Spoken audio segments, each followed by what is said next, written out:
Good morning, guys, and peace is reigning in the household. Listen to that. Just the tick of a clock and a little bit of Liddy snoring going on there. I don't think you can hear her snoring, it's quite delicate. But that's what I've got this morning because even though I've got to go to work this afternoon, I'm just having a few hours of rest and relaxation because, believe me, I need them after that weekend. As anybody who has children probably knows, when you go on holiday with them, you don't really get a rest. You don't get, in actual fact, it's harder work than when they're at school. It's just full on. It is. But that's what you do when you have kids. And to be honest, it's funny. It's quite funny, and all the bedlam and anarchy, and all the noise and screaming and shouting. It raises quite a lot of smiles. It's very enjoyable, but it's also enjoyable when they go back to school and you haven't got to put up with the screaming and shouting. You can just chill and relax. So I've decided that what I'm going to do this morning is I'm going to just have a few cups of tea and get ready for this afternoon. But what I will be doing, I'm not doing that much this afternoon. I've only got a couple of hours, so it's nothing bad. It's nothing heavy, as it were. So yes, I'm just going to prepare for this afternoon. But I'm going to spend most of the day in and around those working hours, just probably reading a few chapters of a book, or going online and seeing or finding what's current on the paranormal news front. Something I do all the time, really. I always check up to see what new developments there are in the paranormal field. So keeps me up to spec and in line with what's happening. So that's good. So that's something that I'll be doing today. But that's it, really. Yeah, it was a hectic weekend. It really was. And I think that what really took it out of us is the house made us tired. And the reason I think it made us tired because it was very, very cold. I know we had the open fire going, and that seemed to have a radius of about 8 feet, and beyond that it was just freezing. And I think that's probably more to do with where the house was situated, because if you remember, guys, it was right in the middle of it was on the sand. It was actually on the beach. The house was actually built on the beach, and as you could see, the sand came right up to the house and underneath the house and beyond the house. It was everywhere. And of course, the coldness coupled with the fact that it was okay, it was clean, and you can't ask for more than that. And it was practical, that was fine. But the bathroom and the shower, I should have really given you a better tour of it, thinking about it. But the bathroom and shower and the kitchen were situated right at the back of the property. And they were an add-on, so the kitchen and the bathroom were kind of built in. It was like a bit of a what you call it, like a lean-to, I guess. It was a lean-to, quite a large lean-to. So that's how that was built. So that's not going to hold any heat, and there wasn't any specific heating out there, so that was freezing all the time. And you had to close that door between the house and the lean-to, from the lean-to to the lounge, just to keep the heat in. And it upstairs, I mean, Hazel took the kids upstairs and they all slept together for heat. They slept in the same bed. And I just stayed downstairs, and there was a pull-out bed because it was warmer for me to stay downstairs by the fire, and the pull-out bed was by the fire, so that was good. But yeah, it kind of took it out of us. It drained us a bit, the house. And even though Hazel's dream house would be on a beach, and that's something she said she always wanted to have, not for me. My dream house would be in a little village in the countryside somewhere, just tucked away somewhere, preferably haunted. Definitely haunted. I'd love that. And I'm used to haunted properties. It doesn't pose a problem for me. I've sort of stayed in quite a few of them over the years, and the one that I was brought up in had some definitely suspect activity going on there. So yeah, it doesn't bother me. I mean, the more haunted it would be, the better it would be for me because I'd adore that. The fact that I was living sort of cheek by jowl close to somebody that came from a past time would be right up my street, being a history lover. So that would be great. And I'd love to sit down in a property like I always do when we go into a property. The property that we live in now is pretty modern. It's sort of 70s, so it hasn't really got any personality or character. Um, but the houses that I've been in that have got personality and character, which only really comes with age, are the type of properties that I would like to own. So when I go into one, I'm in there on my own, or I'm just chilling or what have you. I like to think, or it goes quiet, say the kids and Hazel go to bed. I like to sit there and just imagine the activity that went on there, the people that lived in there, particularly if you're in a little village, because those people are probably buried not far from where the house that you're in, which is their house. So yeah, it's something I like to think about and ponder on.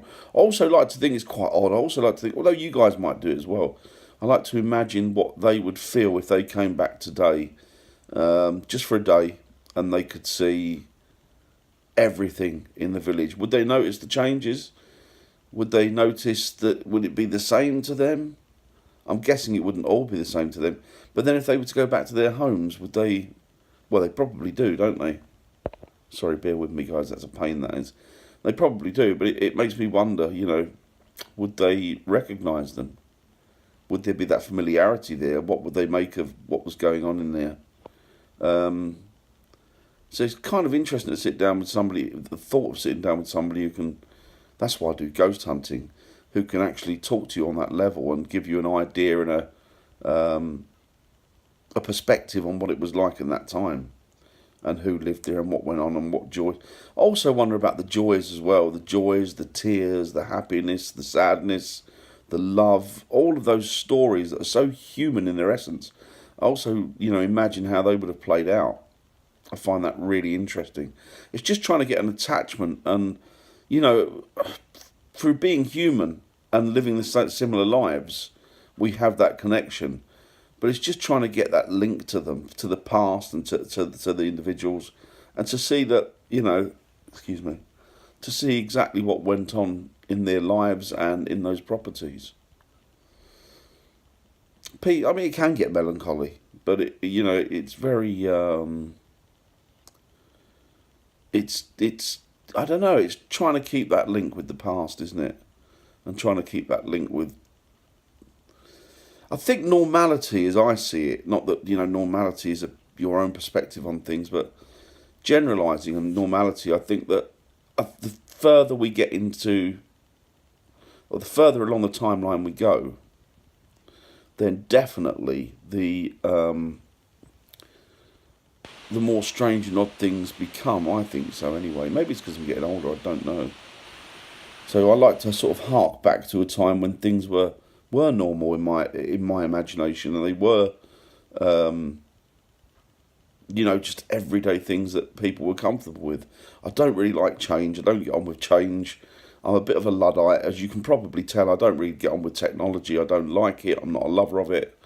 But I put up with it. I think that's the best that I do. I put up with it. I'm not knocking technology per se. I mean, without a lot of the technology, we wouldn't have these advancements that we have today. So, it's a good thing. But I'm pretty much a dyed-in-the-wall, very staid person. I like the idea of staying in one spot and things not changing as much. And that loves me. That I love that rather. That loves me. I love that rather, and I love the whole idea of that. Which is why I'd like to live in a little village, lost in time, tucked away on the side somewhere, out of the way, not known of, and just lead that kind of lifestyle, a very quiet, placid, peaceful lifestyle, where you're not encroached on by, I was going to say, well, you're not encroached on by technology, but everywhere is encroached on by technology now. But, as close to the original thing as it could be, as close to the blueprint. So that's something that I would like to do. As I say, Hazel likes the whole... Hey, no, let me change that now. Hazel used to like the beach lifestyle, but after all the sand being everywhere this weekend, it's really put her off. I don't think she'd go. She would still live by the seaside, but I don't think she would live as close as she would have prior to this weekend. And it's kind of good because it gives her a check on reality. She can see what it is, and it should hopefully make her appreciate little villages that much more, because that's where we'll end up, I hope. So we'll see. We'll see anyway. But yeah, it was a jolly good weekend. We had lots of fun. It was a very cold weekend. I don't mind the cold. We were kind of expecting rain all weekend because that was the forecast. But luckily, I mean, there was a few drips now and again, but that was it. It was just a couple of drips. Overall, the Sunday was meant to be, which is when we went to we took the train ride and we went to the Christmas fair, was meant to be pouring down all day. And it was dry, absolutely dry as a bone. So that was a bonus for us. Yesterday was meant to be pouring of rain, dry again. Saturday, yeah, we did well. We did very well. No rain really. And we had a nice little weekend away. So, we did have another one booked for a couple of weeks. But as I said to Hazel, I cannot do 2 weekends away on the trot, and she agreed with me, so we sort of cancelled that.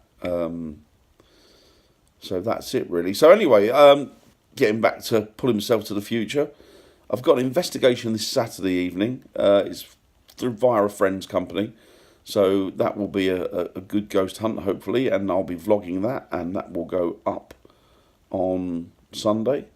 And then the following week I've got another ghost hunt, and there's a few bits in between. So should be plenty of videos coming up, guys.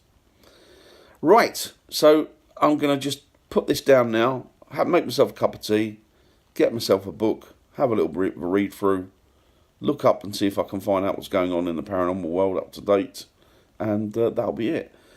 Right, I'll speak to you soon, guys. Have a great week, have a safe week. I hope you all really have a fantastic week, and I hope that everything that you want comes true. All the good things that you want come true. So, okay, I will speak to you soon, guys. Take it easy now. And I'd like to say goodbye. Goodbye. Goodbye.